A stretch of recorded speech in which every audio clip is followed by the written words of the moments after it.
What's up, my people?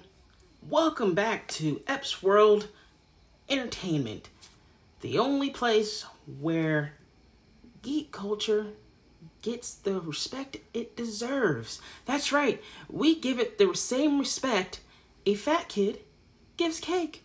Delicious. I'm your host, Corey Epps, and we've got a packed episode today.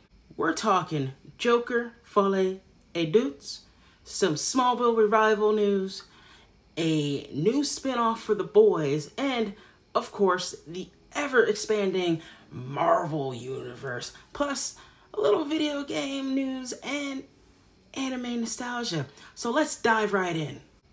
First up, the Joker Folie et Douce. Unfortunately, it didn't quite live up to the hype domestically, pulling in only 40 million compared to the original's 96.2 million. But overseas, it fared better, racking up 81.1 for a global total of 121 million. Not too shabby, but with the budget of nearly 200 million, it's got a long way to go.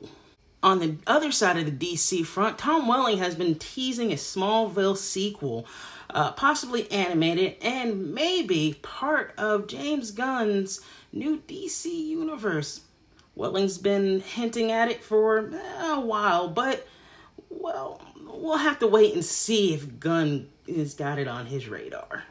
Now, for you fan of the boys, we've got a new spinoff coming called Vought Rising, with Jensen Ackles and Aya Cash reprising their roles. Ackles killed it as Soldier Boy, I feel like, and Cash was amazing as Stormfront. So this should be pretty fun. Plus, Prime Video's got more lined up with the boys. You got The Boys Mexico and another season of Gen V. Moving on to Marvel, the MCU just keeps ever expanding. So let's talk about what's actually coming up. We've got Eyes of Wakanda, possibly dropping in 2024, 2025. It'll focus on warriors from the mystical and super scientific African nation who have been tasked to travel the world retrieving dangerous vibranium. We got Daredevil Born Again coming in 2025 with Charlie Cox back in action, continuing the story originally told on Netflix's Daredevil series. The series will also star Vincent D'Onofrio, John Berthome, and Michael Gandolfini. Ironheart is also slated for a 2025 release, and let's not forget about Vision Quest with Paul Bettany returning as Vision in 2026. Other shows slated for release: Wonder Man, that's to be announced. What If Season 3, which we got a little bit of tease of already. Nova TV series. Your Friendly Neighborhood Spider-Man. Of course, a new season of X-Men 97. On the movie side of the MCU, Captain America Brave New World, coming in 2025. Anthony Mackie's taking up the mantle of Cap after Chris Evans passed the shield on, and the cast is stacked. We've got Harrison Ford, Liv Tyler, Tim Blake Nelson, and even Giancarlo Esposito, directed by Julius Onhad. This is going to be huge for the next phase of the MCU. Next on the list is Thunderbolts, also dropping in 2025. This one's about Marvel's anti-heroes going on government missions. The cast is, of course, fire. You got Florence Pugh, Sebastian Stan, David Arbor, Rachel Weisz, and Julia Louis-Dreyfus. Now, Marvel fans, brace yourselves. The Fantastic Four reboot is hitting theaters in July 2025, directed by Matt Shankman, Pedro Pascal as Reed Richards. All right, sign me up. This also stars Vanessa Kirby as Sue Storm, Joseph Quinn taking on Johnny Storm, and Ebon Moss-Bachrach. I know I butchered his name, but he is Ben Grimm. November 2025 brings us Blade, and after some setbacks, Mahershala Ali will finally step into the iconic role. And for the biggest Marvel bombshell, Robert Downey Jr., of course, is back, and it's not as Iron Man, but instead, he's suiting up as Doctor Doom in Avengers Doomsday and Secret Wars, releasing in 2026 and 2027. The Russo brothers are set to direct, and this is shaping up to be one of the biggest MCU events since Endgame.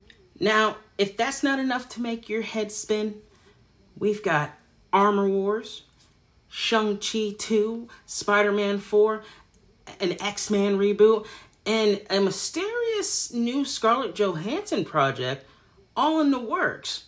Marvel's seriously not holding back. In Star Wars news, fans might have some more Obi-Wan on the way. While nothing is officially confirmed, Ewan McGregor teased some good news at LA Comic-Con. Season 2 of Obi-Wan would be great, honestly, because I loved Season 1 of Obi-Wan.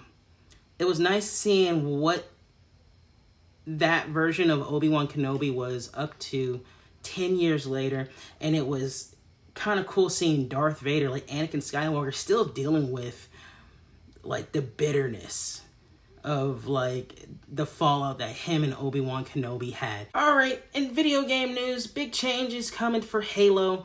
Microsoft has rebranded 343 Industries as Halo Studios, and they're taking a whole new direction with the franchise. The biggest news that they have is the future Halo games will now be developed using Unreal Engine 5. And lastly, a bit of sad news from the anime world. Doc Harris, the legendary voice behind the narration of Dragon Ball Z English dub, has passed away at 76. His voice was a massive part of Dragon Ball Z experience so far for many of us growing up. I know, and this is just me going off script a little bit, I know for me, I honestly, not gonna lie, I know you never actually think, sometimes you never actually think about the actors behind certain characters, but this guy's job was literally to set us up in the world of Dragon Ball Z. I remember being a kid, and every time I'd hear that voice on Toonami, it'd be like, oh snap, Dragon Ball, it's time. It's time to watch Goku and friends do what they're gonna do. How's Goku going to beat Frieza? Oh no, they took out Krillin. Is Gohan's raging again? Like, I honestly think that it was a big part of my childhood. And so knowing that Doc here voiced the narrator to intro to lead us in and out of every Dragon Ball Z episode, English dub episode, it's good to know, you know. But now it makes me question, like, do you find a new narrator? Do you have somebody else do it and whatnot? Like, because we're at a point right now, like, I'm 36. I'm wondering if, like, how many of the actors to replace, or do you keep the show going? Like, even the creator of Dragon Ball and Dragon Ball Z and the Dragon Ball series is gone now. You know, Akira Toriyama. But that being said, we'll see what happens in the future. We'll see what happens with who's gonna take the new narration, who's gonna be the new voice to lead us in every episode of whatever Dragon Ball project they have going on. And that's it for the weeks, folks. Be sure to tune in next time for more geeky goodness. Until then, stay nerdy, stay awesome, and I'll catch you next time on Epps World Entertainment.